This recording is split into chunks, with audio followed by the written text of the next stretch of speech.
Well, we can see here two foreign crews. We have Dartmouth College from the United States in the Bach station, and we have RTHC Bayer Leverkusen, better known as the German men's eight, in the Bach station.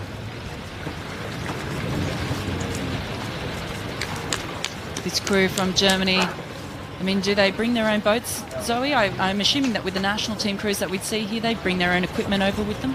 I imagine most of the European crews will trailer their boats over. It's not too difficult, but I think most of the US crews will either borrow boats. It looks like this might be one borrowed from Cambridge University Boat Club here that Dartmouth are rowing in.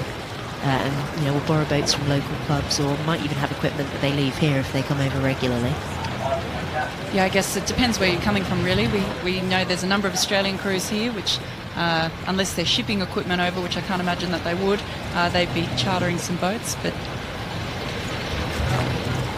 But I think with some of the European countries, that it's pretty easy to pop it on a trailer and bring it over.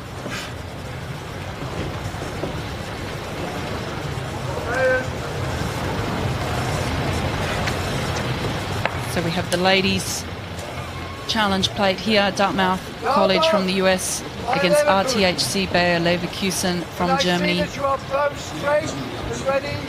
Number of internationals in this German crew. Get ready, please.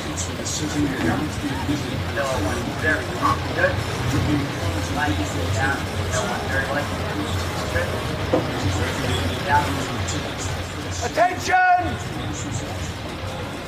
Go! And we're in the start in this round of the ladies' challenge plate.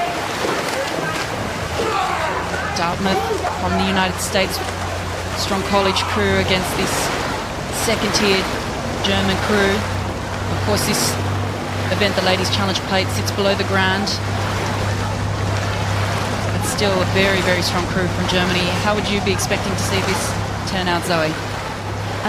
Initially, I would have expected this Leverkusen boat to be winning this, but then Dartmouth are a strong crew. You know, they've had a good season back home, and I think they don't send a crew over here unless they know they're going to do well. The Leverkusen guys, I think, potentially have a bit more Henley experience, but it could just come down to, you know, who's been training together longer, who's the better drilled crew. These ladies' events are fantastic. The standard of rowing is very high. It's often under 23 international crews, the top varsity crews from the US, and the really top club British crews. So you're going to see a great standard of racing, whoever's here. The coach of the Dartmouth College crew, Wyatt Allen, he's previously won the diamonds and won the gold in the 8 at the 2004 Olympic Games. So very experienced athlete himself, and now coaching this Dartmouth crew. They look very tidy.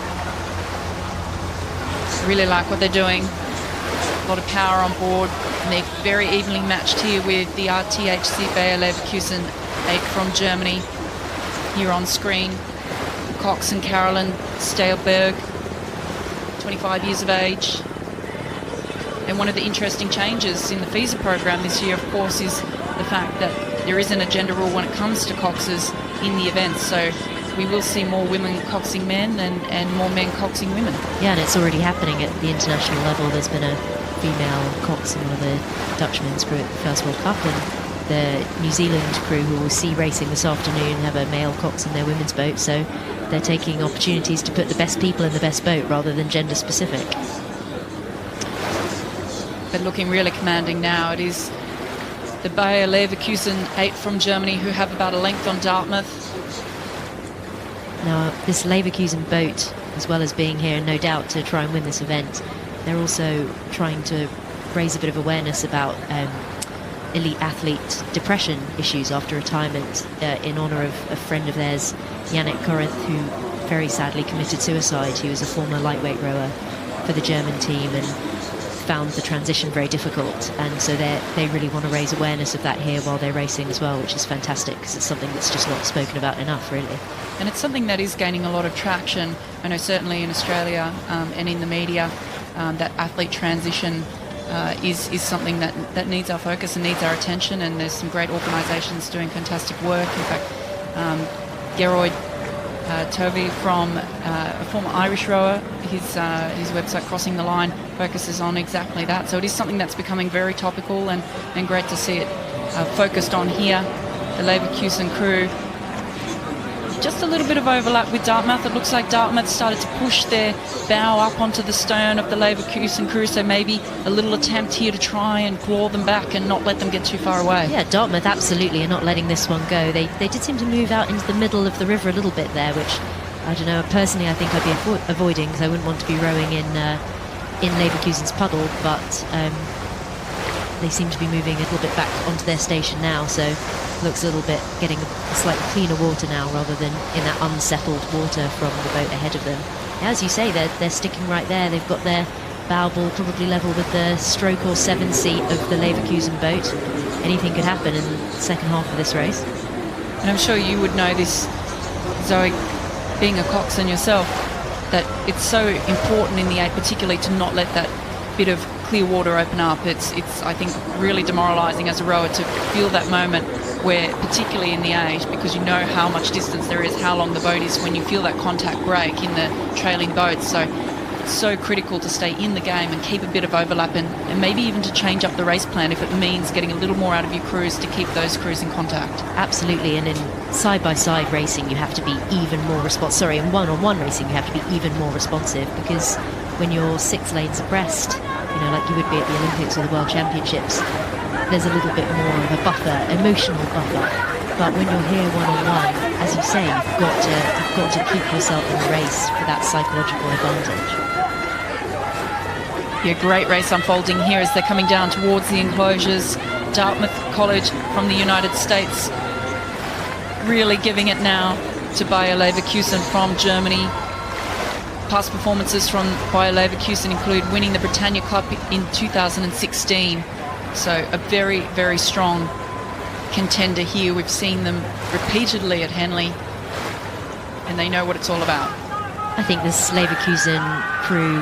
Oh, actually, sorry, you can see here this hashtag on the back of their vests there is to do with Yannick Corinth. So that's their commitment to him to bring that issue with athlete depression further into the spotlight. So they've really taken that on here. Yeah, you can see Dartmouth definitely not letting go. It looks from this angle like they may have taken another seat back. I think this Leverkusen boat look quite in control of this, though. They're very experienced guys. There's some senior internationals, former senior nationals on board there. Big sprint here from Dartmouth trying to get back on par. I think they've clawed back maybe to about half a length. Great comeback there from Dartmouth, but RTHC Bayer Leverkusen from Germany, they're just too strong here in the ladies' plate. They'll progress through to the semi-final tomorrow. Leverkusen may have looked calm, but you can see how much that race took it out of them. Fantastic from both crews there.